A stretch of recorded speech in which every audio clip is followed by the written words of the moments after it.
बहुत ही गरिमापूर्ण आयोजन में, जो कि स्वामी विवेकानंद पर आयोजित है, यहाँ हम पधारे हैं। इस पावन अवसर पर आप सभी को हार्दिक अभिनंदन। स्वामी विवेकानंद एक ऐसा व्यक्तित्व है जो कि इस हिंदुस्तान की संस्कृति और सभ्यता के अंग अंग में समाहित है, क्योंकि जो उनके विचार हैं वे हमारी धर्म, दर्शन, संस्कृति, वेदांत, उपनिषद और गीता के केंद्र पर आधारित है।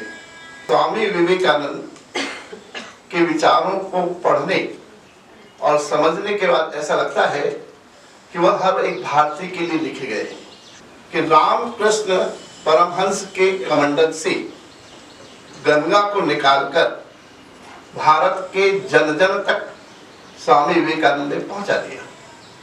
यानी गुरु शिष्य परंपरा का इस हिंदुस्तान का एक बहुत ही अनोखा उदाहरण है, जिसमें आध्यात्म और वर्तमान का बहुत ही श्रेष्ठ समन्वय है।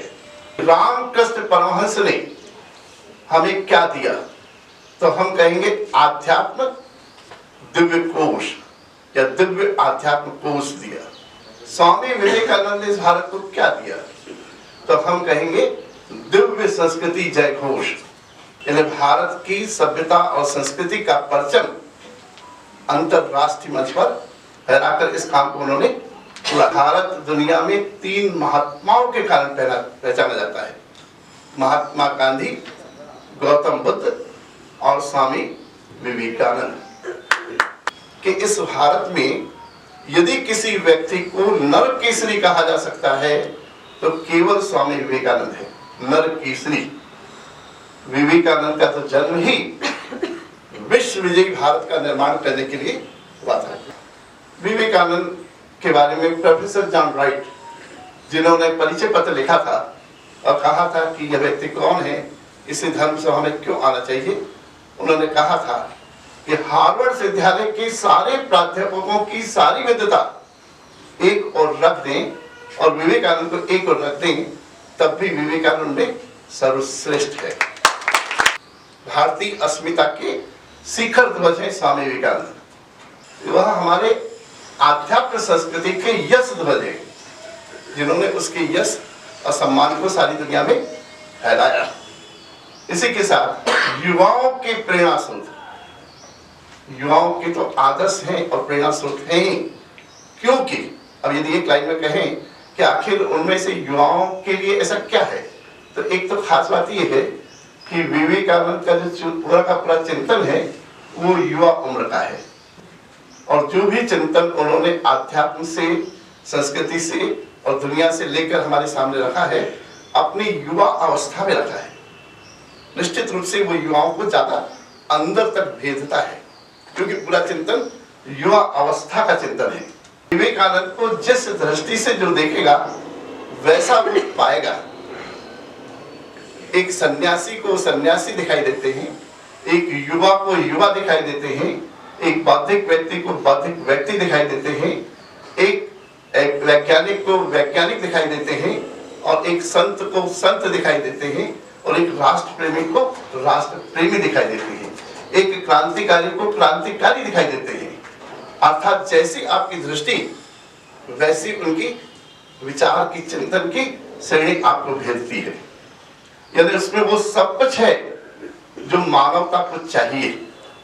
इसलिए मानवता का हर वर्ग उनको अपना आदर्श मानता है। जब पूरी दुनिया में राष्ट्रीय युवा दिवस, अंतर्राष्ट्रीय युवा दिवस मन रहा था और भारत में राष्ट्रीय युवा दिवस मना रहा था, और उसी के संदर्भ में ये विचार किया जा रहा था कि हमारे व्यक्तित्व में ऐसा कौन सा व्यक्तित्व हो सकता है जिसके जन्मदिन को ये भारत राष्ट्रीय युवा दिवस के रूप में मनाए। और एक मत से निर्णय हुआ, सोचिए कितना कठिन निर्णय होगा। ये निर्णय हुआ कि स्वामी विवेकानंद ही वो व्यक्तित्व हैं जो राष्ट्रीयों के या राष्ट्र युवाओं के आदर्श हैं, और उन्हीं के जन्मदिन 12 जनवरी को हम राष्ट्रीय युवा दिवस के रूप में मना सकते हैं।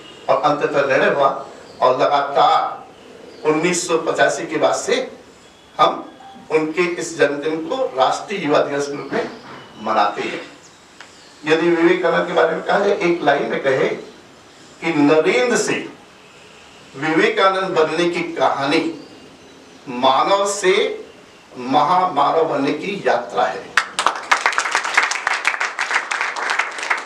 इसमें बहुत कुछ कह दिया है, बहुत कुछ कह दिया है कि कितनी बड़ी यात्रा है। यदि व्यक्तित्व विकास के विभिन्न आयामों पर आप स्वामी विवेकानंद को देखें तो बहुत ही अद्भुत पाएंगे। दुनिया का एक ऐसा सर्वश्रेष्ठ उदाहरण है, दुनिया का, भारत का ही नहीं, जिसके व्यक्तित्व का सर्वांगीण विकास हुआ है। सर्वांगीण विकास, शारीरिक, मानसिक, आध्यात्मिक और चारित्रिक। इसलिए जब व्यक्तित्व विकास की बात आती है तो विवेकानंद से अलग हटकर कुछ भी नहीं हो सकता है। यानी वो व्यक्तित्व विकास का एक अद्भुत, अनोखा, सर्वांगीण विकसित होने का उदाहरण है। एक व्यक्ति का आत्मविश्वास और व्यक्तित्व राष्ट्र का भाग्य बदल सकता है। इस दुनिया में यदि व्यक्तित्व निर्माण का पाठ सीखना है तो आप केवल विवेकानंद से ही सीख सकते हैं। और फिर जब एक लाइन में कि जब युवा क्या सीखे विवेकानंद से, जिसका कि आह्वान हर इसमें कहा जाता है कि हम क्या सीखे, आखिर उनमें है क्या, तो आप कहेंगे आकर्षक व्यक्तित्व। एक एक शब्द पर ध्यान देना, खासकर बच्चे। आकर्षक व्यक्तित्व, प्रभावी अभिव्यक्ति, अथाह ज्ञान, अद्भुत साहस, अटूट आत्मविश्वास, गुरु और ईश्वर के प्रति आस्था, संपूर्ण समर्पण या आस्था, राष्ट्र का सच्चा राष्ट्र प्रेम, सच्चे मानवतावादी जो कि दरिद्र को भी नारायण माने या मानव के कल्याण को ही सब कुछ स्वीकार करे, मानव सेवा को ही माधव सेवा माने। ऐसा व्यक्तित्व जब नेतृत्व और प्रबंधन के कसौटी पर कसा जाता है तो 100% आदर्श रूप में निखर कर आता है कि आज के युग में किसी को यदि प्रबंधन सीखना है और नेतृत्व के गुण सीखना है तो आप विवेकानंद से सीखें। आपको एक संपूर्ण व्यक्तित्व बना देंगे। यानी वो एक ऐसा सूर्य है, जिस तरह से सूर्य इस प्रकृति के हर अंग प्रत्यंग को प्रेरित करता है, उद्दुलित करता है और जो चाहता वो सब कुछ देता है। ऐसा ही विवेकानंद एक ऐसा सूर्य है जो इस धरती पर मानव है, वो जैसा चाहेगा वैसा उनके व्यक्तित्व और चरित्र में वो पाएगा। इसलिए वो अद्भुत है। जो जैसा चाहेगा और जैसी दृष्टि से देखेगा, विद्यार्थी देखेगा तो वो विद्यार्थी दिखेंगे। अद्भुत स्मरण शक्ति। और विवेकानंद ने स्पष्ट कर दिया है कि इस दुनिया में ज्ञान प्राप्ति के 3 ही तरीके हैं, और वो है मन की एकाग्रता, लगन या अपने कार्य के प्रति जुनून और उसका बार बार अभ्यास। ये तीनों को आप अपना ले, ये 3 आपके शस्त्र आपको ज्ञान के शिखर पर पहुंचा देंगे। जब स्वामी विवेकानंद भारत भ्रमण पर थे, वह गए काशी, जिसका हम बनारस भी कहते हैं, काशी विश्वनाथ दर्शन हेतु पहुंचे और बहुत ही सवेरे प्रातः काल उठे और उठकर गंगा में स्नान करने के लिए रवाना हो गए। उसी समय बंदरों के एक झुंड ने विवेकानंद को घेर लिया। विवेकानंद स्वाभाविक ढंग से डरने लगे। उनके मन में डर का भाव पैदा हुआ और ये जो डर का भाव था उन्हें तेज गति से और दौड़ने के लिए मजबूर करा था, किंतु हाथ पांव खुल रहे थे बंदरों की संख्या और उनकी स्थिति को देखकर। जब ऐसी स्थिति बनी और एक बड़ा संकट जिसका सामना उनको अकेले को करना है, ये बहुत सारी चीजें आपके सामने आएगी और अकेले को करना है, कोई आपका मददगार नहीं है, किंतु दूर से एक आवाज आती है। तो दुर्गा मंदिर के कोने पर बैठा हुआ एक व्यक्तित्व है और कहता है, डरो नहीं, सामना करो। और विवेकानंद उस आवाज को सुनते हैं और अपना हाथ बांधकर उनकी चिर परिचित मुद्रा में जो हर जगह आपको दिखाई देती है उसमें खड़े हो जाते हैं और देखते हैं कि थोड़ी देर बाद उनके हाव भाव को देखकर वो सारे बंदर एक एक करके वहां से चले जाते हैं। तो विवेकानंद ने इसमें कहा कि जब दुनिया में किसी भी व्यक्ति के साथ या राष्ट्र के समक्ष या समाज के समक्ष समस्याएं आती है, समस्याएं तो आएगी ही, और उन समस्याओं का हल केवल एक ही है कि आप पूरी दृढ़ता से, निडरता से, साहस से, आत्मविश्वास से सामना करें। हर मानव के सामने हर क्षण समस्याएं खड़ी है, किंतु उनका सामना करना ही इसका एकमात्र विकल्प है।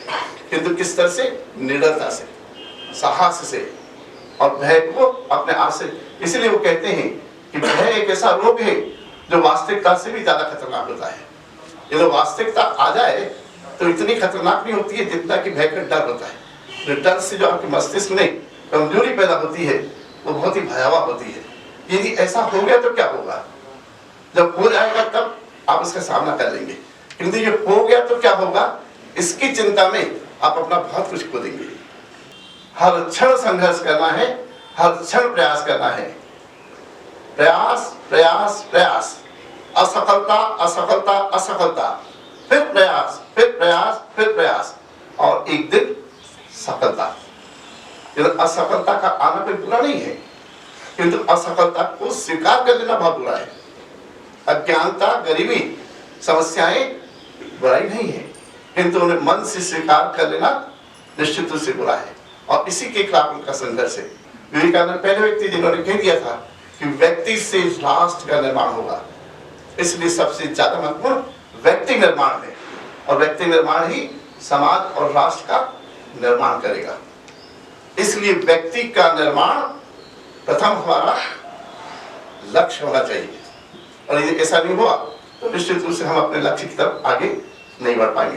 तो जो विवेकानंद से दो चीज सीखी, और वो है कि दो ही शस्त्र हैं, एक लेखन का शस्त्र और एक वाणी का शस्त्र। यदि आप लिखना चाहते हैं तो तीन चीजें इकट्ठी कर लें, तभी आप लिख पाएंगे, अन्यथा नहीं। एक है ज्ञान, जो कि हर व्यक्ति के पास होता है, यदि वो 60 साल की उम्र में आ गया तो परिपूर्ण हो जाता है। दूसरा है अनुभव, बहुत ही महत्वपूर्ण, बिना अनुभव के कुछ भी नहीं हो सकता, लेखन तो हो ही नहीं सकता। और तीसरा है अनुभूति। अनुभूति केवल एकाग्रता और ध्यान से ही आती है, और जब तक ज्ञान और अनुभव को लिखकर आप लिखेंगे तो वह प्रभावी नहीं होगा। जब तक उसमें अनुभूति समाहित नहीं होगी तब तक वो आत्मा तक पहुंचेगा ही नहीं। इसलिए आत्मा तक आपकी आवाज पहुंचे, इसके लिए ज्ञान के साथ अनुभव और अनुभव के साथ अनुभूति का होना आवश्यक है। और विवेकानंद की भी वाणी अंदर तक पहुंचती थी, और वो इसीलिए पहुंचती थी कि क्योंकि उनमें ये तीनों चीजें थी। ज्ञान तो था ही, अनुभव पूरी दुनिया का था, और अनुभूति अद्भुत थी। ये जो बच्चे प्यारे प्यारे से हैं और जिन्होंने विवेकानंद बहुत अच्छा पढ़ा है या बहुत अच्छा प्रस्तुतिकरण भी दे रहे हैं, आप बेहिचक विवेकानंद को अपना आदर्श बना ले, और इस आदर्श को बनाकर आप जो बनना चाहेंगे वो बन जाएंगे। आप जो IAS बनना है तो वो बन जाएंगे, या और कुछ बनना, वैज्ञानिक बनना तो वो बन जाएंगे, और डॉक्टर बनना है तो वो बन जाएंगे। केवल उनसे वो चीजें सीखे जिसको आपको सीखना है। उनमें वो सब कुछ है जो आपको मिलेगा, और आप उसमें से प्राप्त कर सकते हैं। विवेकानंद कहते हैं मुझे समझने के लिए विवेकानंद जैसा होना होगा, तभी आप मुझे समझ सकते हैं, अन्यथा नहीं। जिसमें विवेकानंद जैसे बनने के भाव होते हैं वही विवेकानंद को समझ सकता है। कहते विवेकानंद बिना आदर्श की जीवन नहीं होता है, और बिना लक्ष्य के कोई मंजिल मिल नहीं सकती है। इसीलिए अंत में इन पंक्तियों के साथ देखिए, खासकर युवा लोग, जब आप अच्छा बोलना चाहते और अच्छा लिखना चाहते हैं तो बहुत ही सुंदर सुंदर सी पंक्ति अपने पास रखें। अगर खुद ही की हस्ती समझ जाओगे तो चांद तारों से ऊंचा जहां पाओगे। अगर खुद ही की हस्ती समझ जाओगे तो चांद तारों से ऊंचा जहां पाओगे। अगर खुद ही के हौसले रखोगे बुलंद तो हर बुलंदी पर खुद ही नजर आओगे, खुद ही नजर आओगे, खुद ही नजर आओगे।